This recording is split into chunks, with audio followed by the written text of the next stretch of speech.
What's going on, everyone? Juicebags here, and welcome back to some Dungeon Defenders 2 in another hero spotlight. Today we're going to take a look at the concussive CC Huntress. Oh man, this one is just a beast. Now, one of the awesome things about the concussive CC Huntress is not only does she have just amazing crowd control through her natural shots and her concussive shot stun, but with proper sharding, we can also do just ridiculous damage to siege rollers.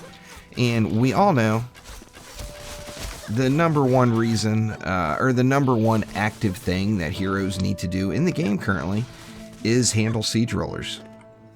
You can automate it. You can make your towers do it for you. However, it's a lot easier and a lot more fun just to go ahead and get out there and kill them yourself. And this is a fun build that makes it very easy for you to do that. Now, it's the Huntress, of course, so it's one of the original 4.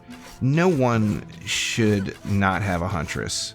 I mean, it was one of the free heroes that came with the game. You should have one level 50 Huntress just from completing the campaign. And time to put her to good use. And this one is a manie. Now, this is another ability power hero crit build. Now, all of our gear, you're going to want to focus on ability power hero crit, and then once you get to Chaos 5 and higher, you want to have your third stat as hero health. You can go with hero damage earlier, but once you get to the point where you're dealing with assassins, it's a little better for you to have hero health. And the other reason is hero health scales so terribly with the Huntress, it is tough to get her health to a reasonable manner. As you see here, only 127,000. 127,000 is just dangerously low for running around in Chaos 7.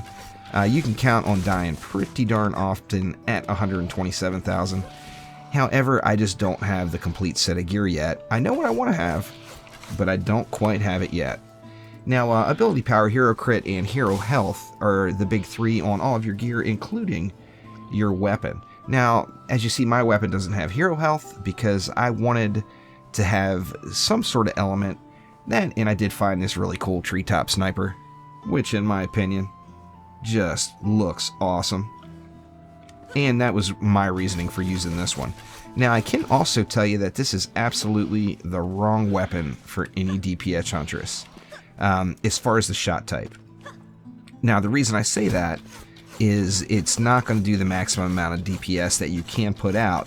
However, you should always use the shot type that you just enjoy playing the most, because although I'm not going to hit the top of her DPS chain of what she's capable of doing, I'm still going to have a blast and I'm still going to be able to get the job done.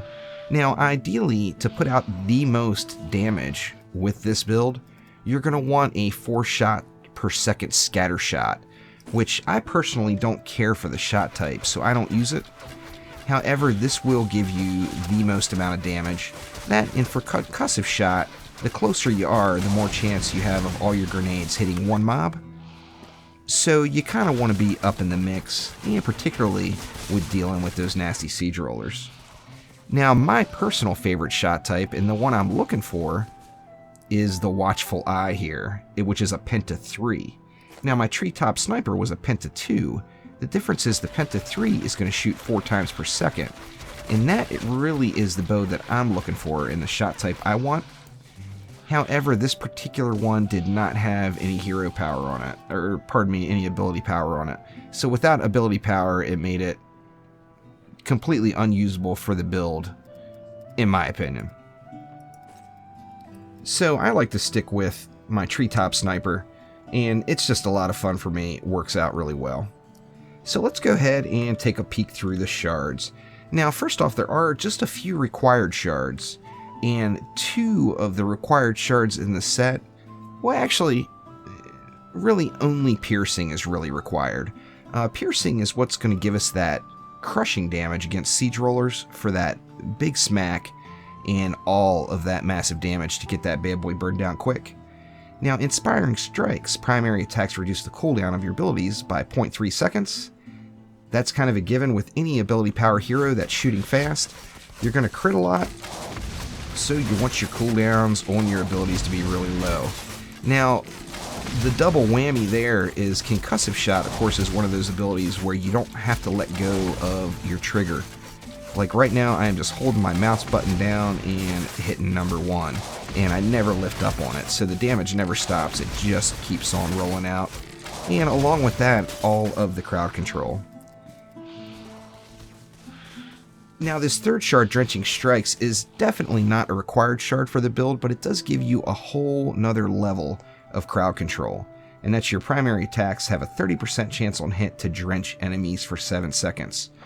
We'll get into why you want these enemies drenched later on. However, if I had storm damage instead of water damage on this weapon, just this weapon alone would proc the electrocute combo. So I would be able to drench them and shock them all just by using this weapon. Now, since I don't have storm damage and I have water damage instead, I have to get that storm damage from other sources. Now, the required shard in the head is without a doubt Concussive Power. We're going to be using Concussive Shots constantly in this build, and Concussive Power drops in Chaos 1, so you're definitely going to want to make sure you get a hold of that one right away. Inspiration is always nice for any ability power user, reducing the cooldown of abilities by 40%. And then the third shard is really optional. I use Mana Capacitor just so I get that extra pool of ability mana. Now, in the chest piece, no required shards. You can use whatever shards you want. I personally like to use Piercing Power, Bulwark, and Retribution. Piercing Power just because even though it's not part of the build, any time at all that I play an ability power Huntress, I cannot resist the urge to bust out the Flamey Bird and wreck them up. Now, that can hit really, really hard just from the ability power without anything else special about shards. You know, you see crits getting close to 5.5 million, non-crits in the 4 million range. Love me some Flamey Bird, so I'm always going to use it even though it's not a required part of the build. Now, Bulwark and Retribution, of course, swap them out for whatever you want. In the gloves on any DPS hero, you're always going to want Critical Strike. Another 10% chance to crit. How can you pass it up? It's a must-have shard in every single DPS hero's gloves. Then I like to go with Construction, just because there is no wall that you cannot heal through any amount of damage with Construction on. You know, a couple of upgrades on a wall and Construction flowing, you can have a Siege Roller plus a whole pack of mobs pounded on a wall, and you will heal through that like it is nothing at all. Now, Beacon of the Storm, this is another one that goes hand in hand with that Drenching Strikes. Now, since I don't have storm damage on this weapon, I'm going to get my storm damage from Beacon of the Storm. Once per second, your primary attack spawns a lightning ball that deals 50% of your hero damage as storm damage and bounces 3 times. Now, this is not a hero damage build, so I'm not getting a whole lot of damage itself off of Beacon of the Storm. However, I am getting the storm damage, and it is bouncing around between targets. That's the little purple ball that you see fly through the air trailing after the shots. And that's going to bounce around, and any of these mobs that are drenched, it's going to electrocute them and stun them. And then in the boots, Speed Boost. Gotta have that Speed Boost. Why would you not want Speed Boost? Anyway, get some Speed Boost in your boots, anything else, whatever you come across, throw it in there, and get to wrecking. Now, as we see, just our regular left click from this build will get over the 1 million mark. You know, as low as what? Looks like as low as 800,000 and as high as 1.3, which is decent enough DPS to clear any of the content, but is not exceptional. However, when you get your Concussive and Dragolich in the mix, then things get entirely different. You see, there was an 8.5 million. There's a 9.5, almost 9.5 million. You can definitely get into the 10, 12 million range with some lucky crits with this build, and stuns everything in the area. Besides just all the damage, it's stunning it all up. So how can you not love it? You know, it's not quite spammable, but damn near, and allows us just to completely control an entire lane with our Concussive Shot. Now, taking a look at Ascension, we would do Ascension just like any DPS hero. So the very first thing we want to do in the utility category is max out hero crit chance. At 60 Ascension, you should be at 20%, and there should be no points spent anywhere else in this category except hero crit chance if this is your DPS hero. Defensive, we're not using right at the moment as this is just a DPS build. However, the offense category, obviously two different important things to spec into. I personally always go with concussive shot stun duration first thing. Increases the stun by an additional 2 seconds, which 2 seconds doesn't sound like a ton, but 2 seconds is a ton when it's actually happening live in game. So at 60 Ascension, you should have concussive shot stun duration maxed and hero crit chance maxed.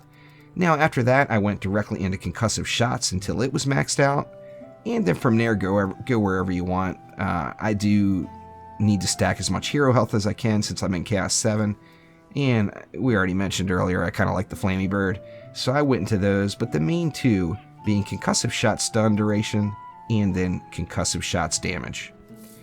All these shards, of course, you can click the link in the description below, and that will take you over to the entire shards list on all the shards in the game and where they drop.